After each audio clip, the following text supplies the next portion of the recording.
이제는 미국 주식이 대세다라는 주제와 함께 저희가 계속해서 전해드리고 있는 주식 랩소디 오늘도 인사드리겠습니다. 저희 윤경철 본부장님과 함께 계속해서 이야기 나누고 네. 있는데요. 먼저 인사드릴까요? 네, 안녕하십니까. 반갑습니다. 반갑습니다. 네. 네. 네. 지난번에는 저희가 지영 아나운서님과 이야기 본부장님 네네네네. 계속 나눠주셨어요. 네네네. 그러면서 내용 쭉 설명드리고 마지막에 암호화폐 이야기까지 이어갔었는데 네네네네네. 오늘은 우리 암호화폐 이야기 먼저 해봐야 될 것 아, 같아요. 예, 오늘 뭐 네. 리플이 연일 이제 폭등을 해서 이제 그러니까요. 사실 가상화폐 대장주인 비트코인이 이제 10만 달러를 앞두고 주춤합니다. 사실 이제 조정기를 좀 갖고 있는데 비트코인을 제외한 이제 가상화폐죠. 알트코인이 연일 치솟고 있습니다. 특히 이제 리플이 이제 대박입니다. 대박. 7일간 무려 90%나 와. 폭등했습니다. 보시면 아시겠지만 지금 리플 장난 아닙니다, 지금. 예. 와.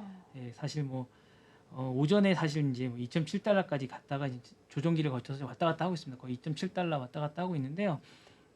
지금 거의 왔다 갔다 하고 있고 새벽에 2.8달러, 3달러까지 근접해서 3달러 넘는 거 아니냐라고 얘기하고 있는데 리플의 사상 최고치는 2017년도 12월에 기록한 3.84달러였습니다. 근데 이제 이런 것들이 있는데 사실 리플이 이제 왜 폭등하냐에 대해서는 금융당국이 발행사의 스테이블 코인, 가격 변화가 없는 코인이죠. 발행한 걸 허용할 전망이고 이제 그 최고 경영자가 암호화폐 차례에 오를 예정이라고 합니다. 그리고 이제 암호화폐 보수적인 여러분 이제 뭐 저승사자였죠. 게리 겐슬러가 이제 내년 1월에 사임한다는 소식이. 맞아요. 예. 그리고 이제 여러 가지가 좀 있고요. 그다음에 우리나라 쪽에서는 이제 이게 2년간 유예됐습니다. 이제 과세하는 부분이 이 부분이 있고 네.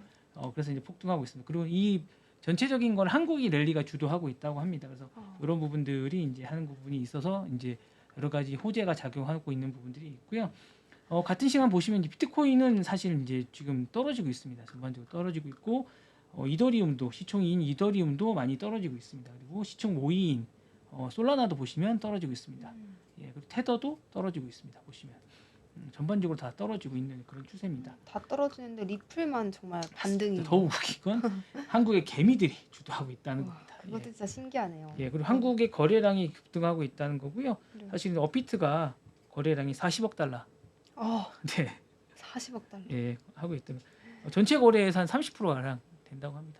대단한 거죠, 사실. 그러니까요. 예, 한국 국내에서 역시 리플을 이렇게까지 집중하는 이유가 따로 있을까요? 일단은 이제 그 과세가 일단은 연기됐다는 게 가장 큰 네. 것 같습니다. 2년간 유예하기로 했다는 부분이 긍정적인 것 같고요. 맞아요. 이 가상화폐에 대해서 과세한다고 하면 당연히 투심 위축되잖아요. 네네네. 그게 가장 큰 우려였는데. 그리고 이제 금액 자체가 비트코인에 비해서 좀 작은 맞네요. 그런 부분도 좀 그러네요. 있는 네. 것 같습니다. 그리고 일단 그 국제적으로 미국 금융당국 리플에 대해서 이제 스테이블 코인 발행을 허용할 거라는 부분도 호재로 했다고 얘기합니다. 분명한 호재들이 있기 때문에 또 상승하는 것도 있고 네네. 다른 종목들이 워낙 떨어지니까 이 상승세가 네네네. 더 부각받는 것 맞습니다. 같아요. 예. 네. 근데 이제 약간 조심하라는 얘기도 좀 있습니다. 이게 전반적으로 이제 이 부분들이 모두 호재가 호재로 작용하는 것들은 아니기 때문에 네. 좀 조심을 해야 된다라는 그런 부분들도 있습니다. 근데 원체 호재들이 계속 작용하고 있고 비트코인 자체에 대해서 이제 너무 많이 올랐다는 부분도 있고 일단 10만 달러가 이제 심리적인 저항선이 좀 있는 부분이 있기 때문에 네. 이 부분에 대해서 이제 일단 좀 있는 부분이 좀 있습니다. 그래서 그런데 비해서 이제 원체 이제 그 이 리플에 대해서 긍정적인 호재가 계속 있기 때문에 이 부분에 대해서 계속 있는 부분이 좀 있습니다. 그리고 일단 개미들이 투자하기에 좀 약간 좀 안정성이 좀 있다는 느낌이 심리적 안정성이 있다는 부분이 좀 있는 것 같습니다. 여러 가지로. 네.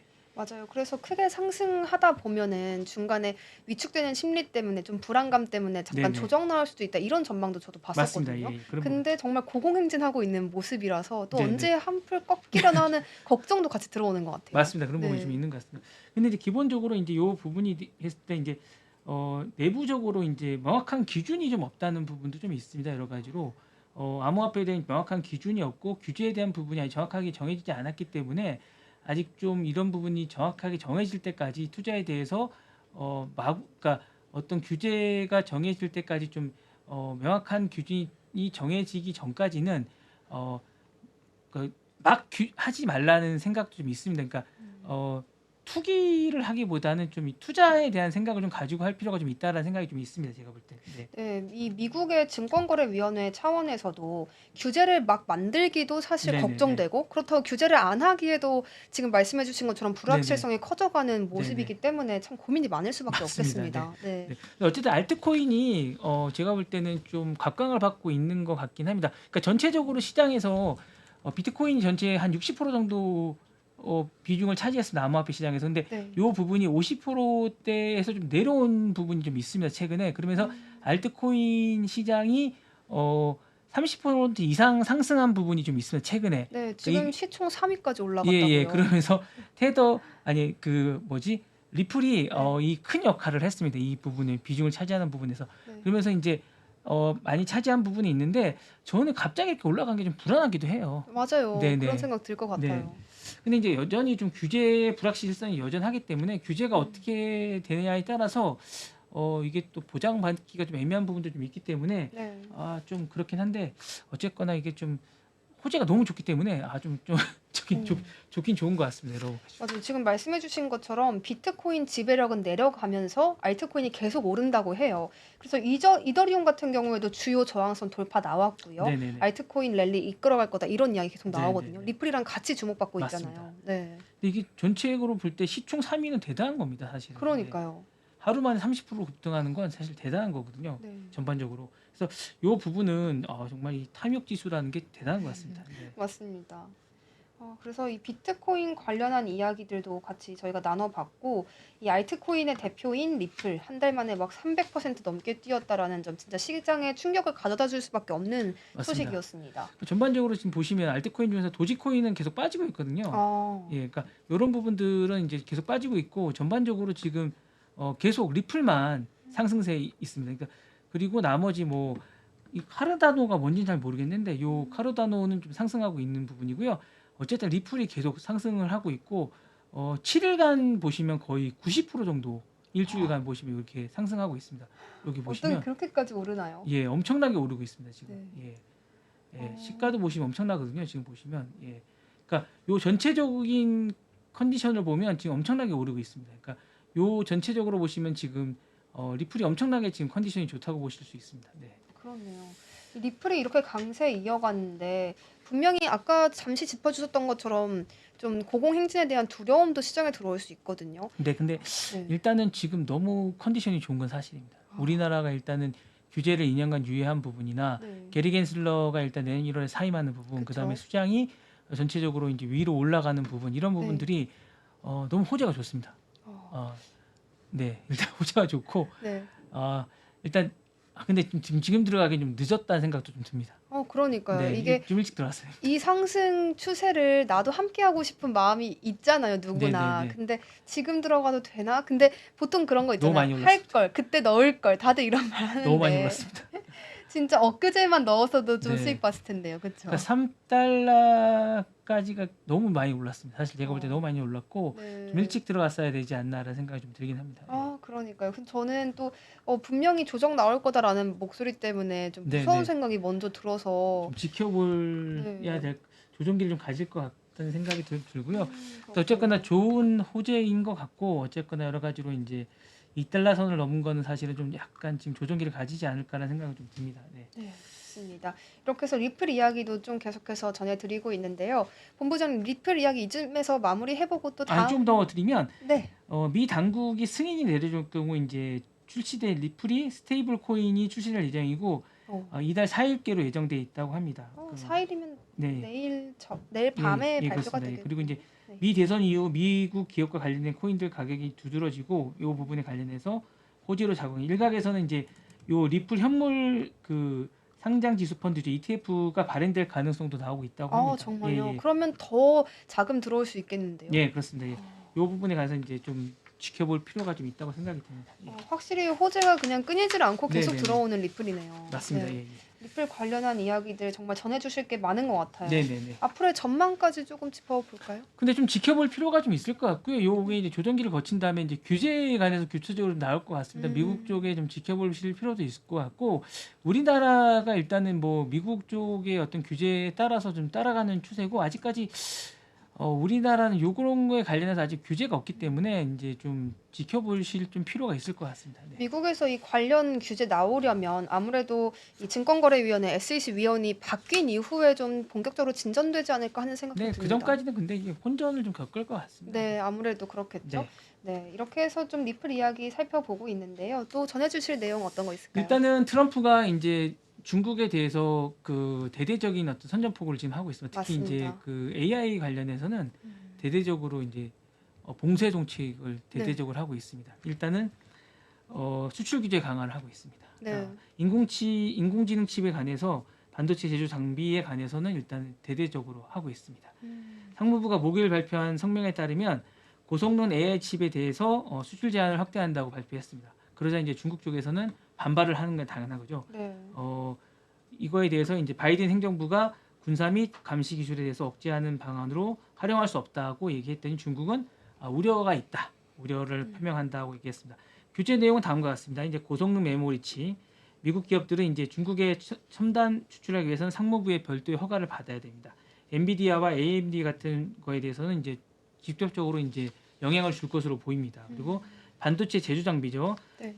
중국 기업이 자체적으로 생산하지 못하도록 제조 장비에 관한 수출 규제가 강화됩니다. 이로 인해서 ASML이나 어플라이드 매터리얼이나 램 리서치 같은 글로벌 장비들도 영향을 받을 것으로 보입니다. 네. 그러면 이제 거의 제가 볼 때는 중국에서 이제 하웨이나 이런 데든 네. 장비를 거의 제조하기 힘들지 않을까 생각이 좀 네, 듭니다. 또 중국이 자체적으로 만들어낼 기술력은 아직 좀 부족한 많이 걸로 알고 부족합니다. 있는데. 제가 볼 때 많이 네. 부족하고요. 그리고 이제 기본적으로 이제 중국이 미국뿐만 아니라 우리나라보다도 한 4, 5년 정도 떨어져 있습니다. 그렇기 때문에 사실은 되게 힘들 걸로 보입니다. 사실 그렇죠. 그동안 뭐 하웨이가 많이 발달됐다고 하면서 이제 엔비디아랑 뭐 대결할 정도로 뛰어나다고 얘기를 하지만 제가 보기에는 그 정도는 아닙니다. 그 정도는 아니고 되게 떨어지고 되게 못 만듭니다.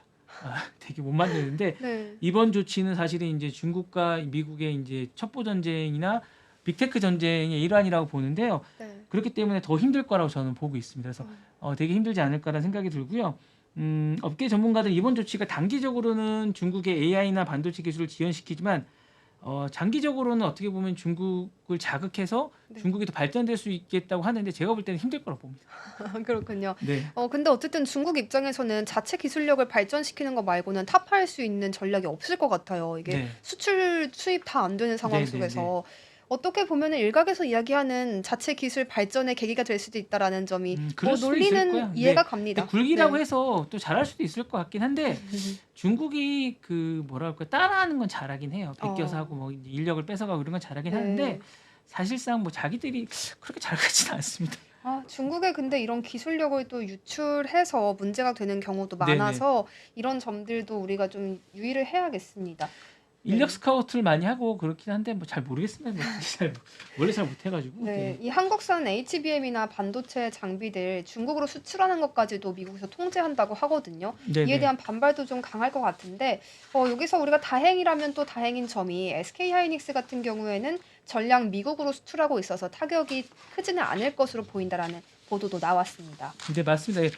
그 미국에서 이제 첨단 기술을 기반해서 이제 추가 반도체 기술 규제를 발표했습니다. 이제 이일 블룸버그에 따르면 미국 상무부가 인공지능 개발 핵심 부품인 고대역폰이죠. HBM 중국 수출을 제한하는 새로운 규제를 발표했습니다.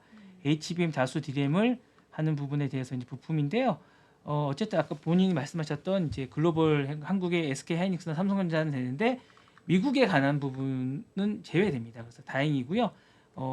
직접적으로 이제 한국도 영향을 받는데 미국에 전량 수출되는 부분은 안 되기 때문에 제외됩니다. 근데 이제 중국에 수출되는 부분은 제한을 받습니다. 그러니까 요 중국과 이제 미중 전쟁에 관한 부분이 이제 제한을 되기 때문에 요 부분에 이제 제한을 받는 거기 때문에 수출되는 부분은 안 되기 때문에 상관없을 것 같습니다. 네. 그렇군요. 참 다행인 부분이기도 네. 합니다.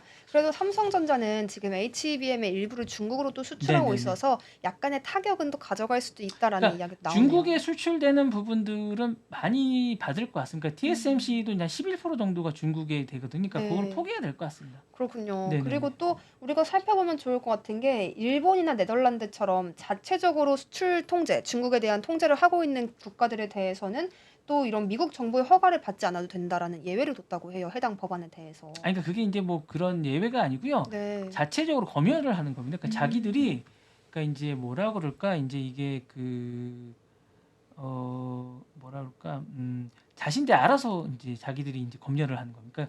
그러니까 TSMC도 11% 정도를 포기하는 겁니다. 네. 우리도 그러니까 사실은 이제 중국이 이제 뭐냐면 140개 정도 건 정도를 이제 제한을 두는 거예요. 중국에 이제 자신들이 이제 수출하는 부분에 대해서 이제 허가를 막고 못하게 하는 겁니다. 반도체 부분에 대해서 최첨단 부분에서 중국에 수출하지 말라고 얘기하는 부분이거든요. 그래서 네. 그 부분 하지 말라고 하는 건데 그거를 미국이 제재를 가하느냐 아니면 네. 자신들이 알아서 하지 않느냐 아. 이 부분이거든요. 그러니까 아예 이제 그 네덜란드나 ASML이나 아니면 일본의 뭐 이게 라피더스나 이런 데서는 알아서 TSMC는 알아서 안 하는 거고 네. 우리나라는 그냥 제재를 받는 거 이런 겁니다. 아, 그렇군요. 네, 그러면 알아서 안 해도 됩니다. 우리도 알아서 안 하면 됩니다. 그렇군요. 뭐 네. 미국이 어디 나라만 특별히 제한을 하고 이런 네네네, 게 그런 게 아니라 아닙니다. 그러니까 어차피 자체적으로 예, 그러니까 또 뭐 제재를 수용이 받느냐 된다. 아니면 알아서 안 하느냐 이 차이입니다. 아, 그렇군요. 그러면은 뭐 우리가 특별히 부당함을 얻고 있다라는 측면에서 네네. 바라볼 필요는 미국이 전혀 그렇게 하지 않습니다. 없군요. 예, 그러니까 네. 중국하고 미국하고 싸움에서 고래 싸움에 새우가 등이를 터지고 있는 그런 겁니다. 네. 진짜 딱 그 비유가 맞는 것 네네네네. 같습니다. 네. 이렇게 해서 반도체 관련해서 이야기 또 나누고 있는데 네네. AI 반도체 업종 전망도 조금 살펴보실 부분이 그 있을까요? 하기 전에 잠깐 이제 지금 팻 겔싱어라고 어. 인텔의 그 네. 잘 나가는 유명한 분입니다. CEO인데 이분이 이제 사임을 했습니다. 그렇군요. 네네. 그래서 이제 이분이 사임을 했는데 되게 충격입니다. 사실 음. 이 일 보도자료를 통해서 팻 겔싱어가 사임한다고 밝혔습니다. 네. 이분이 사실 왜 유명하냐면 스탠퍼드 출신이고 이분이 이제 그 구원투수로 복귀한 지 4년 만입니다. 되게 이제 그 전에 이제 탁상 공론 하시고 이제 회계 전문가들이 인텔에 있어가지고 문제가 좀 됐었는데 네. 이분이 위기에 빠진 그 인텔을 구할 거라고 2021년에 구원투수로 활약에 복귀했고 사실 이분이 인텔에 오고 나서 인텔이 많이 변하긴 했습니다. 그렇군요. 예, 그래서 이제 이 분이 오시고 나서 많이 변했고 슬림하게 변했고 그다음 파운드리 분야를 이분이 오고 나서 이제 분야를 매각한다고 얘기를 했었고 되게 많이 변했습니다. 그리고 네. 11조 분야로 이제 그 이분이 오고 나서 이제 보조금도 받게 됐고 되게 많이 변했는데 이분이 사임한다고 그래서 이제 되게 좀 놀라게 된 거거든요. 그래서 좀 놀라게 됐고 근데 사실 이분이 오고 나서도 사실은 적자를 면치 못했어요. 그런 것 같아요. 네네. 그래서 네. 이제 좀 문제가 됐고 그래서 이제 어떻게 될지 되게 고민이 많고 놀라움이 많고 있는데 어쨌거나 인텔이 최근에 이제 보조금 부분을 공장 짓는 부분을 이제 미국 당국하고 얘기를 거의 끝내가는 단계예요. 네. 그래서 이제 이 부분을 어떻게 될지가 좀 궁금하기 때문에 팻 겔싱어가 이제 그런 상황 속에서 전격 사임을 하기 때문에 또 어떻게 될지 잘 모르겠습니다. 그래서 이 부분이 또 그렇군요. 어떤 변화를 가져오고 또 새로운 CEO가 어떤 분이 또 오게 될지 이런 네. 부분도 좀 궁금합니다. 이 겔싱어의 임기 동안 정말 본부장님이 말씀해주신 대로 확실히 뭔가 조직이 슬림해지고 개편을 이어가면서 좋은 이야기들도 많이 나왔었지만 주가나 시장 점유율 측면에서는 약간의 어려움을 또 겪었다고 합니다. 그래서 임기가 있었던 4년 동안 굉장히 힘든 부분도 있었을 텐데 이제 인텔과의 인연은 여기서 좀 끝나는 모습이기도 네. 합니다. 네, 이렇게 해서 인텔 CEO를 사임했다는 소식까지 반도체 업종에 더 들어와 있는 네네, 상황이네요. 맞습니다. 네. 그리고 이제 틱톡 얘기를 잠깐 좀 해드릴까 하는데요. 네. 미국 내 틱톡 사업 중단 시한이 한 달 정도 다가왔습니다. 그렇군요. 이제 네. 한 달만 남은 거군요. 네네네. 도널드 트럼프 당선인이 캠프 내에서 이게 엇갈린 얘기가 나오고 있습니다. 트럼프 본인과 이제 실세로 이제 떠오르고 있죠. 그러니까 그 머스크는 네. 틱톡에 대해서 긍정적인 부분이 있는 반면에 나머지 분들은 틱톡에 대해서 비판적인. 예. 이번에 트럼프 당선인 선거운동 과정에서 틱톡도 굉장히 많이 활용했잖아요. 예. 왜냐면 젊은 유권자. 요게 이제 정보를 누출한다고 해가지고 왜냐면 이게 네. 그 기본적으로 이 뭐랄까 이 플랫폼들은 다 욕을 먹습니다. 네. 선거 운동을 하게 되면 편향적으로 어디를 편을 든다고 하거나 아니면 누군가의 정보를 한다고 해서 플랫폼들은 계속 욕을 먹습니다. 그래서 맞아요. X도 같이 예, 그런 X도 그랬고 부분에서. 이제 구글도 그랬고 네. 아니면 그 페이스북 아니 메타도 그렇고 다들 한쪽 편을 든다거나 그래서 계속 해체를 하려고 합니다. 모든 정부 당국자들은 그래서 이제 메타도 해체 위기를 하고 있고 구글도 지금 해체 위기를 맞고 있습니다. 그래서 네. 모두가 다 이제 그렇게 하려고 하거든요. 그러니까 정부 당국은 정권을 잡으면 모든 이런 기업들을 해체하려고 합니다. 틱톡도 지금 그런 위기를 맞고 있습니다. 그래서. 그렇군요. 하필이면 또 중국 기업이라는 네, 점 맞습니다. 때문에 더 공격받고 그래서 있죠. 미국에는 초당적인 지지 속에서 이제 그 틱톡 강제 매각법을 통과시켰고요. 네. 틱톡은 즉각 항소를 했습니다. 그래서 현재 틱톡은 내년 1월 19일까지 미국 내 사업을 매각해야 되는 위기에 지금 정말 위기가 많네요. 제가 사고 싶습니다.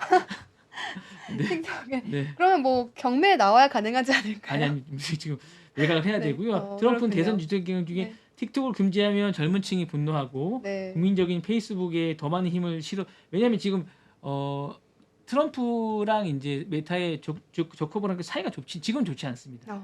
틱톡을 옹호하는 측면이 있는데 사실 공화당 쪽에서 틱톡을 좋아하진 않습니다. 네. 예, 그래서 본인은 또 틱톡 계정도 있어요. 네. 그래서 이제 그러니까요. 틱톡 쪽은 이제 그 트럼프가 됐기 때문에 긍정적인 면을 갖고 있는데 네. 트럼프 내각 쪽에서는 틱톡을 그렇게 좋아하진 또 않습니다. 이게 좀 틱톡이라는 플랫폼이 단순히 젊은 층의 뭐 유흥거리가 아니라 이제는 정치적인 논란의 네네네. 중심에 설 그리고 정도로. 이제 중국 기업이지 않습니까? 그러니까요. 예, 그러다 보니까 네. 이제 트럼프 내각 쪽에서는 좋아하는 사람이 그렇게 또 없는 데다가 네. 보안 문제가 또 있습니다. 이게 약간 좀 어떻게 중국 쪽이다 보니까 뭔가 우리 쪽 내용들이 어디 중국에 가지 않을까 이런 염려가 또 있고 지금 그리고 미중 또 첩보전을 하고 있지 않습니까? 네, 맞습니다. 그다음 미래에 뭔가가 있는데 결국에는 트럼프 당선인이 어떤 결정을 내릴까라는 생각을 할 것 같습니다. 근데 이게 이제 미중의 어떤 테크노 전쟁이 어떻게 될지, 빅테크 전쟁이 어떻게 될지에 따라서 제가 볼 때 틱톡의 운명도 결정될 것 같습니다. 그렇군요. 네네. 네, 그런 전망까지 함께 짚어주셨습니다. 네. 이 일론 머스크랑 함께 정보효율부 공동 수장으로 네네. 내정된 이 비벡 라마스와미 이런 말도 했다고 합니다. 네. 틱톡이 이 펜타닐이다, 디지털 펜타닐이다 이렇게 강력한 이야기까지. 마약이군요. 아주 안 좋은 그러니까요. 네. 약간 예전에 텔레비전을 네네. 바보 상자라고 했었잖아요. 네네네. 이제는 틱톡을 펜타닐이라고 하는 시대가 또 왔네요. 제가 볼 때 좀만 좋으면 제가 볼 때는 일론 머스크는 별로 안 좋아요. 그러니까 저희 그거 얘기가 좀 해요. 제가 볼 때 일론 머스크 또 안 좋아하는 게 네. 울트먼의 오픈 AI도 별로 안 좋아합니다. 그런가요? 예, 왜냐면 이게 원래 오픈 AI를 일론 머스크랑 같이 만들었거든요. 네. 근데 이제 일론 머스크가 지금 떠났어요. 그러니까 자신의 또 사업 XAI 만들었잖아요. 예, 그러니까 XAI는 산 거죠. 그렇죠. 인수한 거죠. 네. 이제 그 인수해서 자기가 뭔가 이거를 이제 자기가 AI 사업을 뭘 하려고 만든 겁니다. 뭔가 하고 이제 플랫폼을 만들려고 한 건데 사실은 오픈 AI는 MS 쪽과 뭔가를 또 하고 뭔가를 하는데 사실은 이게 이제 본인은 모르겠어요. 이제 본인은 이거를 가지고 초기에 뭔가를 하고 이제 엑시스를 자기가 뭔가를 받았는데 원래 본인은 저도 이제 이 부분은 일론 머스크가 일맥상통하는 부분이 뭐가 있는데 네. 오픈 AI는 사실은 이제 무료 사업 쪽이었어요. 그렇죠. 처음에는. 공익적인 거고 공짜로 했는데 유료 맞아요. 쪽으로 영리 목적으로 좀 많이 가고 있어요. 네, 이제 좀 바뀌는 것 같아요. 많이 영리 쪽으로 하고 있어요. 그 오픈 AI가 부분을 일론 네, 머스크가 비난하고 하죠. 있어요. 네. 사실은 이제 저도 이제 그 부분이 오픈 AI 쪽이나 AI 사업이 사실은 지금 영리 쪽으로 많이 가고 있거든요. 네. 그러니까 물론 이해는 합니다. 돈이 많이 들어가는 사업이고 그렇게 해서 좀 발전되는 것도 이해는 하는데 네. 일론 머스크가 그걸 비난하고 있거든요. 네. 근데 사실 이게 제가 볼 때 일론 머스크 비난하는 이면에는 잘 나가고 있기 때문인 것 같아요. 제가 볼 때 많은 사람 이용하고 있기 때문에. 그런 내면이 또. 네네. 그래서 이제 최근에 이제 보면 뭐라고 그러냐 머스크는 오픈 AI 설립 당시 비영리 목표와 오픈 AI 기술 오픈 소스를 공개하겠다는 약속을 위반했다고 얘기를 하거든요. 그 부분이 또 비판의 지점으로 네, 일론 그래서 머스크는 생각하고 올드먼을 있군요. 상대로 손해배상 청구를 지금 하고 있습니다. 청구까지. 네네. 그리고 네. 이제 신뢰할 수 없다며 그리고 이제 머스크 그렇게 하고 올드먼 또 머스크를 대상으로 네. 비난하는 메시지라 사기꾼 쌤이라고 이제 돌아왔다고 또 강력하네요. 네. 서로 이제 비난하고 있는데 이 부분에 대해서 이제 제가 볼 때 하고 있고요. 근데 제가 볼 때는 서로 이제 편을 먹고 공격하는 것 같습니다. 네, 일론 머스크가 이 AI 스타트업 XAI를 지금 운영을 하면서 오픈 AI 우리가 따라잡겠다라고 이야기도 하거든요. 못 지난번에 따라잡을 것 같습니다. 벌써 전망을 이렇게 보고 계시는 거예요. 왜냐하면 네.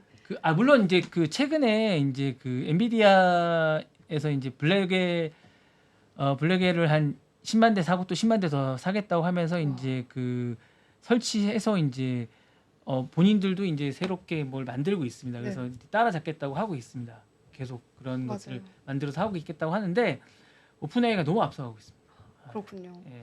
확실하게 뭐 이 AI 관련해서 큰 손으로 활약을 하고 있는 일론 머스크지만 이제 본부장님께서는 오픈 AI가 너무 강력한 상대다라는 전망까지 짚어주셨네요. 네네. 네, 이렇게 해서 조금 AI 관련한 이야기 살짝 마무리해보고 또 다음 주제 넘어가 볼까요? 네네네. 네, 다음 주제는 뭔가요? 존슨앤존스 파우더 소송 혹시 아시나요? 아, 저는 지금 처음 들었습니다. 네. 네. 존슨앤존슨이 베이비 파우더가 이제 난소암과 연관됐다는 소송이 있었어요. 아, 그렇군요. 정말 네. 유명한 제품인데 암이랑 직접적인 네, 관련이 네, 있다고요? 네. 요게 이제 되게 유명한 사건이었는데 우리나라는 네. 잘 모르시더라고요. 아, 그렇군요. 존슨앤존슨이 지난 6월에 자사 베이비 파우더를 알리는 암 소송 해결하기 위해서 약 80억 달러, 우리 돈으로 네. 약 10조 6,880억 규모의 합의안을 한 적이 있습니다. 아, 언제적의 얘기인가요, 혹시? 그러니까 그 존슨앤존슨이 그동안 네. 탈크 성분의 파우더가 암을 유발하지 않는다고 100년 동안 안전하다고 마케팅을 주장했는데 사실 이게 네. 그렇지 않았습니다. 그렇군요. 예, 이게 탈크 기반으로 생산을 중단하고 옥수수 전분으로 이제 대체를 했습니다. 그리고 아. 요거를 이제 자기네들이 나눠주게 됐어요.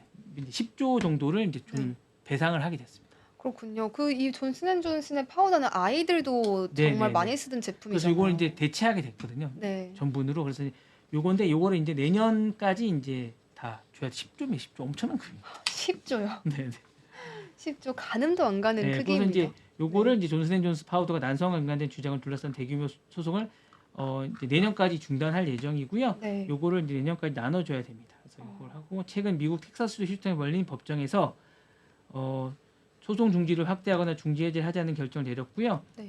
진행할 예정이고 요 부분은 이제 배상금을 할당하는 방법을 제한할 방법이라고 할 예정이라고 합니다. 그렇군요. 그러면 이 11조 원 배상금 이야기 나오면서 존슨앤존슨의 주가는 좀 어떤 흐름 가져갔을지도 궁금해요. 존슨앤존슨 주가는 그때 당시 좀 떨어졌는데 이게 원래 네. 존슨앤존슨의 배당주거든요. 네. 네, 배당주기 때문에 여러분들 나중에 제 배당주 얘기도 한번 해드릴 텐데 배당주입니다. 3% 정도 주거든요. 많이 주네요. 되게 많이 줍니다. 사십시오. 제가 볼 때 괜찮은 주식입니다. 지금 제가 시장 안 좋을 때면은 예금 넣는 네, 것보다 좀 코카콜라, 존슨앤존슨 네. 뭐 이런 게 배당주입니다. 아. 상당히 그리고 펩시코도 배당주입니다. 펩시코가 최근에 배당주를 올립니다. 내년 2월에 주는데 네. 펩시코가 계속 주는 펩시코가 괜찮습니다.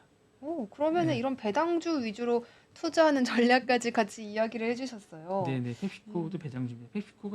펩시코 얘기를 좀 오늘 해드릴까 했는데 lep시코도 괜찮은 주식입니다. 오, 네. 그렇군요. 이 존슨앤존슨 지금 말씀해주셨던 논란, 11조 원의 배상을 제안했다는 소식 들려왔던 지난해 4월쯤에는 이제 이 긴 시간 동안의 논란이 좀 종식될 수 있을 거라는 기대감 들어오면서 잠시 주가 반등했던 경험도 있었습니다. 네네. 네. 정말 다양한 요인들로 주가가 움직이는 것 같아요, 네네네. 보면. 네. 맞습니다. 네. 배상을 해야 된다고 하는데도 이렇게 또 주가가 오르기도 네, 했었고요. 존슨앤존슨 이야기 이렇게 마무리해보면 될까요? 네네, 맞습니다. 그렇게 하시면 그렇게 해서 오늘 되게 다양한 이야기 좀 살펴봤어요. 리플 이야기부터 시작해서 뭐 반도체 이야기, 또 존슨앤존슨 이야기까지 살펴봤는데 조금 더 추가적으로 전해주실 내용 있을까요? 요 얘기 잠깐 해볼게요. 일본 중견 가상화폐 거래소인 DMM 비트코인이 네. 대규모 해킹 사건 뒤에 결국 폐업 절차에 돌입했다고 합니다. 정말요? 네네. 이거 좀 쇼킹한 사건 네. 아닌가요? 2일에 일본 니케이 신문에 따르면 DMM 비트코인이 보관 중인 고객 자산의 네. 962억엔 이제 약 8,950억엔 가상화폐를 일본 디지털 금융 그룹인 SBI 산하에 네. 양도하기 결정했다고 하는데 이게 놀라운 사건인데요. 네. 그러면은 이 고객들은 어떻게 해야 되는 거예요? 서비스가 제한돼 버리는 거잖아요. 그래서 그렇게 해서 뭐 이렇게 된다고 합니다. 그래서 이게 사실은 네. 일본 내에서 2021년 이후에 3년 만에 발생한 대규모 해킹 사건으로 네. 피해 규모는 2018년 코인 체크 사건 이후에 두 번째로 크다고 합니다. 그렇네요. 네. 이렇게 큰 규모의 금융 사고는 네, 그 경제 교과서에 실려드는 거 네 아닌가요? 맞습니다. 네. 그렇죠. 네. 그리고 사실 비트코인 투자할 때 가장 투자자들이 걱정하는 부분이 바로 이런 거잖아요. 뭔가 네네. 해킹이라던가 부정적으로 코인이 유출되는 사건들 이런 걸 걱정하는데 정말 일본에서 실현이 됐다라는 게 참 충격적입니다. 네네. 네. 그래서 이제 이 유출 사건 이후로 DMM 비트코인의 서비스가 제한됐고요. 고객들은 가상화폐를 새로 구매하거나 보유 자산을 다른 업체로 이관하지 못한 상황이 반년 넘게 지속됐고요. 결국 회사는 경영 재건을 포기하고 자산과 고객 계좌는 트레이드하거나 양도하기로 했다고 합니다. 네. 그렇군요. 이 DMM 비트코인이라는 서비스가 이제 사라지면 그 소비자들의 자산은 그래도 보호받을 수 있는 건가요? 이거는 제가 볼 때는 힘들 것 같은데요. 제가 볼 때는. 그렇죠. 이게 유출이 된 것이기 때문에 네네. 이미 이게 일본 근데 법적으로 일본 법이 아마 그 규제에서 보호되는 게 아주 제한적일 겁니다. 그렇군요. 네, 가상자산이 보호되는 게 우리나라도 그렇고요. 네. 아주 소액 정도로 보호될 거라고 됩니다. 제가 그때 그 이지영 아나운서가 얘기해 준 부분이 보니까 아주 보호되는 부분이 아주 소액인 걸로 알고 있습니다. 그렇군요. 네네. 지금 현재 고객 계좌가요 45만 건에 달한다고 합니다. 네. 그러면 45만 명이 피해를 봤다는 거잖아요, 네네네. 지금. 이 부분에 대해서는 앞으로 일본 현지에서 어떤 반응 보일지 또 대안을 어떻게 내놓을지 계속해서 좀 지켜볼 필요 있겠습니다. 맞습니다. 네. 네, 그렇습니다. 또 이렇게 해서 좀 이야기 좀 살펴보고 있는데 비트코인 이야기 좀 더 이어가 볼까요? 비트코인이요? 네. 비트코인은 지금 뭐 일단 그러니까 조정기를 거치고 있는 것 같습니다. 전반적으로 제가 볼 때 비트코인은 네. 전반적으로 조정기를 거치고 있는 것 같고요. 저희가 볼 때 이제 실현 가격을 지금 조정하고 있는 것 같습니다. 전반적으로 제가 볼 때 그러면 10만 달러는 어쨌든 달성할 거라고 보시나요? 당분간 좀 힘들지 않을까요? 제가 볼 때. 네. 부자 아빠라는 분 혹시 아시나요? 세계적인 베스트셀러 그분 알고 있죠. 알고 계시죠? 네, 네. 이 부자 아빠 저자인 로버트 기요사키가 네, 네. 비트코인 관련해서 이야기 하나 냈네요. 이럴 때 사라라고. 그분은 제가 볼 때 너무 네. 이제 잘 모르겠습니다. 그분은 제가 볼 때 그분 믿지 마십시오. 제가 볼 때. 그런가요? 네네. 네, 이런 이야기도 있었지만 또 본부장님의 시각은 약간 다르기도 합니다. 네네. 네, 다양한 이야기 들어보니까 너무 재밌습니다. 그분 믿지 마십시오. 너무 오래된 분입니다. 그렇군요. 감 떨어졌습니다. 그분 제가 볼 때. 예. 근데 정말 투자에는 감도 중요한 것 같아요. 네네. 네, 그렇게 해서 좀 살펴보고 있고요. 또 혹시 전해주실 내용 준비된 거 있을까요? 최근에 일론 머스크가 지급할 대규모 보상안이 있었습니다. 그 미국 델라웨어의 법원이 일론 머스크 테슬라가 560억 달러죠. 78조 규모의 급여 패키지를 보관하려는 소송이 있었습니다. 그걸 이제 기각했습니다. 그렇군요. 돈도 많은 사람이 왜 자꾸 이걸 급여를 가지고 뭔가 문제가 있었던 아니 것인가요? 본인이 더 받겠다고 한 건데요. 급여 보상 항소를 했는데 네. 요거 이제 기각했습니다. 예. 아, 이거는 이제 머스크? 보상안이 2018년도 이사회가 승인한 건데 네. 테슬라의 매출과 시가총액을 단계적으로 달성할 경우 이제 3억 3천만 주에 해당하는 스톡 옵션을 제공하는 내용인데 네. 요걸 기각했습니다. 네. 그렇군요. 이거 왜 받겠다 그런지 모르겠어요.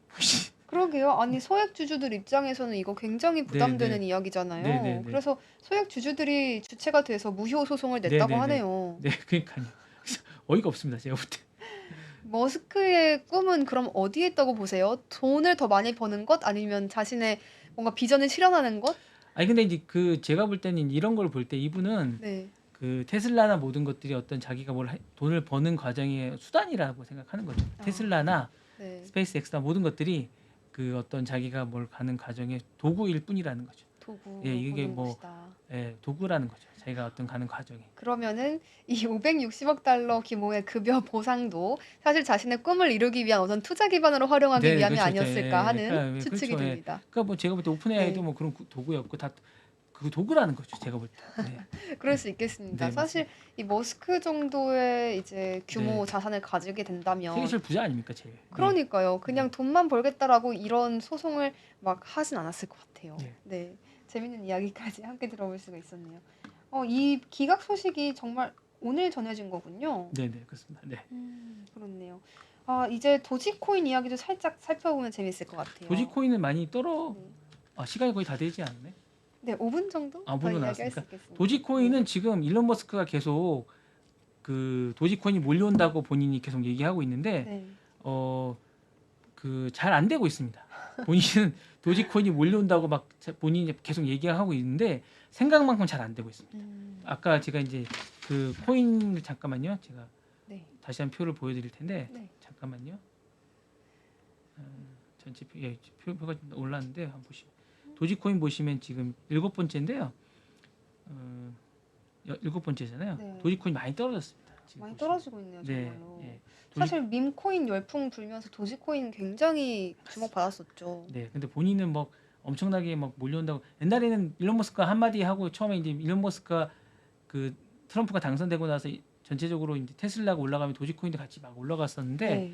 지금 많이 떨어지고 있습니다. 그래서 일각에서는 도지코인의 창립자가 머스크다 막 이런 오해도 있더라고요. 네. 근데 사실 도지코인을 만든 사람은 마커스랑 팔머라고 네. 따로 있고요. 네. 도지코인을 띄운 사람이 일론 머스크다라고 이해하는 게 좀 더 네. 옳겠습니다. 전반적으로 네. 이제 일주일 동안은 상승세를 하고 있지만 전반적으로 볼 때는 이제 많이 그렇게 상승세를 기록하고 있지는 않다 이렇게 보시면 될 것 같고요. 네. 오히려 이제 도지코인은 큰 힘을 발휘하고 있지는 못하다라는 생각이 좀 듭니다. 네. 네, 그렇군요. 오늘 다양한 이야기 살펴봤습니다. 네네. 그러면서 이제 일본에서 있었던 DMM 비트코인의 폐업 소식까지 좀 충격적인 소식까지 전해드렸었는데요. 본부장님 마지막으로 내용 좀 정리 한번 해주시죠.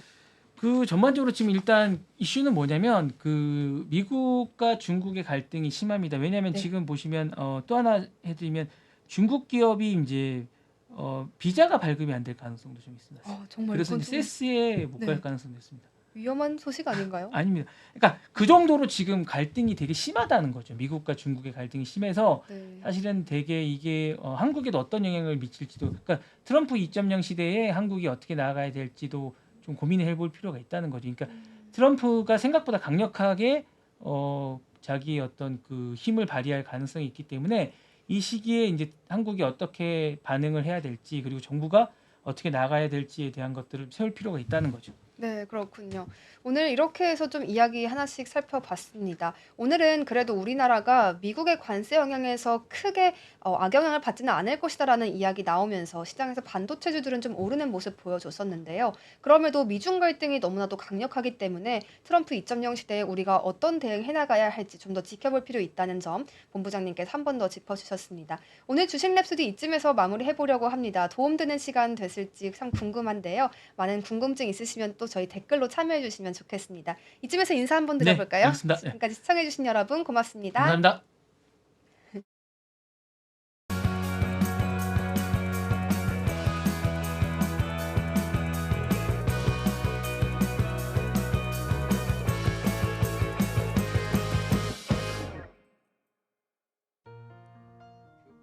시청자 여러분 안녕하세요. 국내외 모든 경제 뉴스를 한눈에 파악해드리는 모두의 증시 진행의 최민주입니다. 증시 뉴스 전달드리겠습니다. 첫 번째 뉴스입니다. 다음 뉴스입니다. 삼성전자의 반도체 핵심 기술을 빼돌리기 위해 대규모로 인력을 유출한 브로커가 경찰에 적발됐습니다. 서울경찰청은 3일 삼성전자 엔지니어 출신 A씨를 직업안정법 위반 등 혐의로 구속 송치했다고 밝혔습니다. A씨는 청두가오전 설립 초기 고문으로 참여한 뒤 국내 헤드헌팅 업체를 운영하며 삼성전자 핵심 인력들을 중국으로 스카우트했습니다. A씨는 이들에게 기존 연봉의 2배에서 3배에 달하는 조건을 제시하며 반도체 기술을 유출한 혐의를 받고 있습니다. A씨와 함께 일한 헤드헌팅 업체 대표 2명과 법인도 불구속 송치됐으며 유출된 인력은 30명 이상에 달하는 것으로 알려졌습니다. 이들의 반도체 지식과 기술을 바탕으로 청두 가오전은 중국 현지에 디램 제조 공장을 설립하고 공장 준공 1년 3개월 만에 웨이퍼 생산에 성공했습니다. 이는 통상적으로 4에서 5년이 걸리는 일입니다. 경찰은 피해 기술의 경제적 가치를 약 4조 3천억 원으로 추산하며 그 이상의 경제적 피해가 발생했다고 설명했습니다. 하지만 현행법상 이들의 처벌은 상대적으로 가벼운 직업안정법 위반 혐의에 그쳤습니다.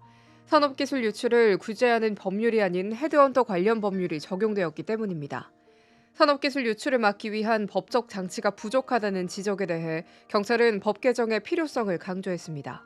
현행법에서는 산업기술 유출을 다루는 법률인 산업기술보호법이 아닌 고용 관련 법률을 적용하기 때문에 범죄에 대한 처벌이 미비하다는 것입니다.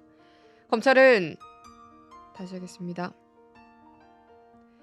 경찰은 이번 사건을 계기로 산업기술의 유출 방지를 위한 보다 엄격한 법 집행을 요구하고 있으며 기술 유출에 예비하거나 음모하는 행위에 대해서도 강력히 처벌할 수 있도록 법률 개정을 촉구하고 있습니다. 한편 청두가오전의 대표이자 삼성전자 출신인 최모 씨는 지난 9월 구속 송치됐으며 산업기술보호법과 부정경쟁방지법 등이 적용된 상태입니다. 이번 사건은 기술 유출에 대한 법적 공백을 드러낸 사례로 국가 핵심 기술 보호에 대한 경각심을 일깨우고 있습니다.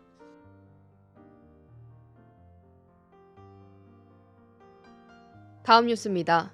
일론 머스크 테슬라 최고 경영자가 한국의 비상계엄 선포 소식을 접하고 여러 차례 놀라움을 표명했습니다. 머스크의 반응은 X에서 빠르게 확산되며 주목을 받았습니다. 일론 머스크는 3일 오전 X에서 한 사용자가 윤석열 대통령이 비상계엄을 선포했다는 글을 올리자 이에 대해 놀라움을 나타내는 댓글을 달았습니다. 머스크는 댓글에서 따옴표 2개를 찍어 의미를 강조하며 자신의 놀라움을 표현했습니다.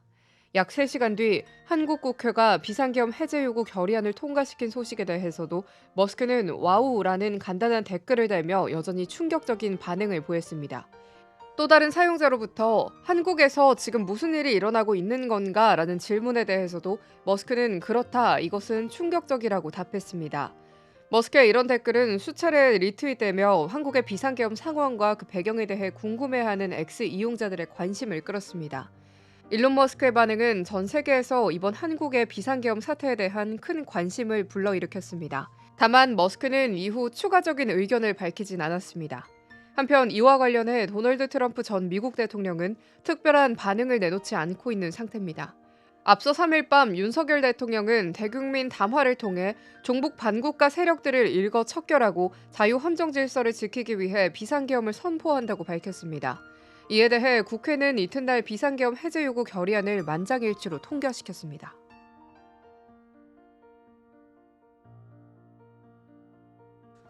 다음 뉴스입니다.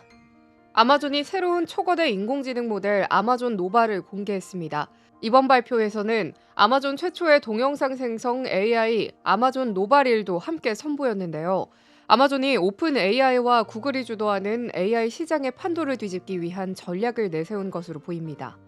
아마존은 현지 시간 3일 미국 네바다주 라스베가스에서 열린 AWS 리인벤트 행사에서 새로운 거대 언어 모델 아마존 노바를 공개했습니다.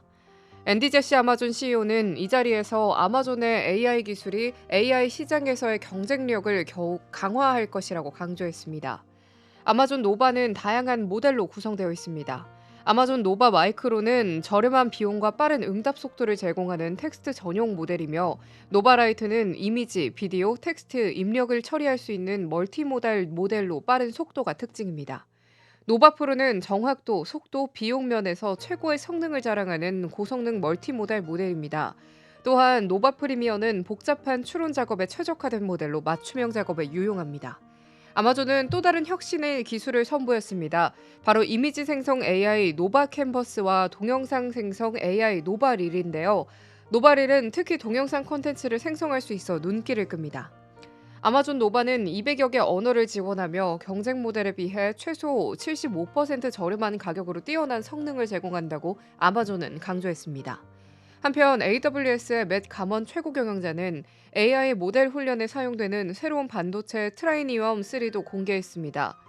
이는 지난해 트라이니엄2에 이어 1년 만에 선보인 새로운 제품으로 아마존의 AI 기술을 더욱 고도화하는 데 중요한 역할을 할 것으로 예상됩니다. 아마존의 새로운 AI 모델과 반도체 공개로 AI 시장의 경쟁은 더욱 치열해질 것으로 보입니다.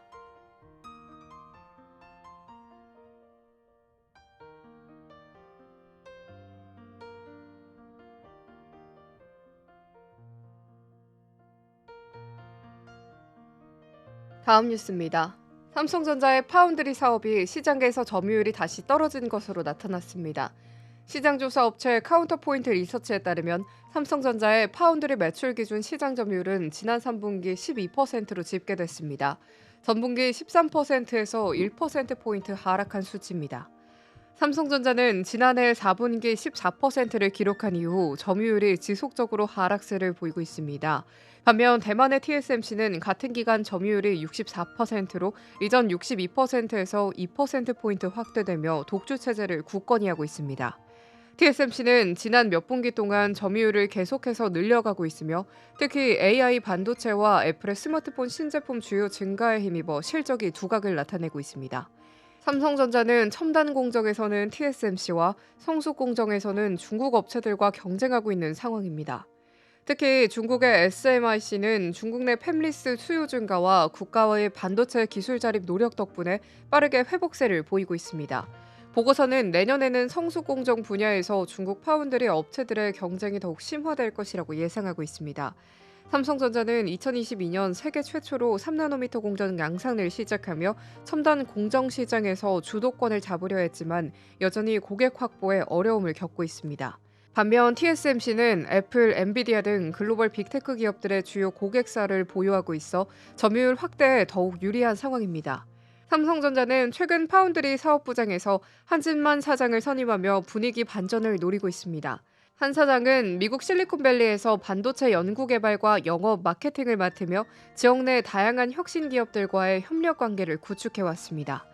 삼성전자는 내년 2나노 공정 양산을 목표로 경쟁력을 강화하고 고객과의 전략적 파트너십을 통해 대형 고객사 확보에 집중할 계획입니다. 삼성전자가 파운드리 시장에서 경쟁력을 강화할 수 있을지 주목됩니다.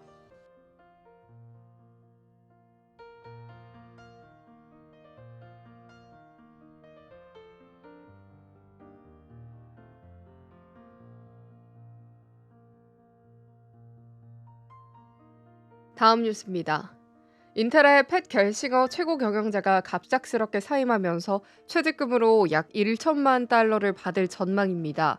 이로 인해 인텔은 새 CEO 선임을 위한 고심에 빠졌습니다. 지난 1일 인텔의 팻 겔싱어 CEO가 예고 없이 사임했습니다. 겔싱어는 이사회에서 신임을 받지 못해 물러나는 것으로 전해졌습니다. 퇴직금으로는 약 1천만 달러, 하나로 약 141억 원이 지급될 예정입니다. 겔싱어의 퇴직금은 기본 연봉 125만 달러의 18개월분과 현재 연간 목표 보너스 340만 달러의 1.5배인 18개월치 금액을 포함한 총합으로 올해 보너스도 11개월 일한 만큼 상응하는 금액을 받을 수 있습니다. 인텔은 새 CEO로 외부 인사를 영입할 가능성이 크다고 밝혔습니다. 현재 인텔의 최고 재무 책임자 데이비드 진스너 부사장과 클라이언트 컴퓨팅 그룹을 이끄는 미셸 존스턴 홀트하우스 사장이 임시 공동 CEO로 일하고 있습니다. 새 CEO 후보로는 마벨 테크놀로지의 매트 머피 대표와 소프트웨어 업체 케이던스 디자인 시스템즈의 리프 탄 전 CEO가 거론되고 있습니다. 인텔은 외부 인사를 영입하기 위해 글로벌 조사업체 스펜서 스튜어트와 계약을 맺고 후보자들을 평가 중입니다. 인텔은 1968년 창립 이후 한 명을 제외한 모든 CEO가 인텔 출신이었는데 유일한 외부 출신 밥스완 전 CEO는 이사회가 당시 CEO 브라이언 크르자크를 해임하면서 임시 CEO로 선임된 바 있습니다.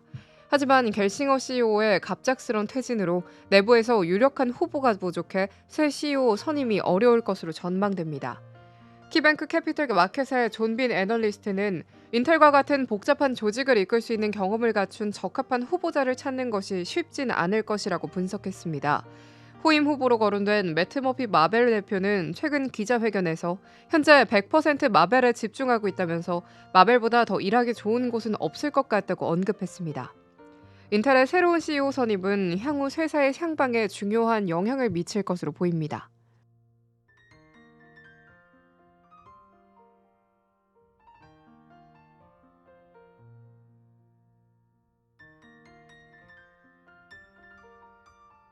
이상으로 모두의 증시 마칩니다. 본 방송에서 전달드린 내용은 투자 판단에 대한 조언일 뿐 해당 자산의 상승과 하락을 보장하지 않습니다. 시청해주신 여러분 고맙습니다.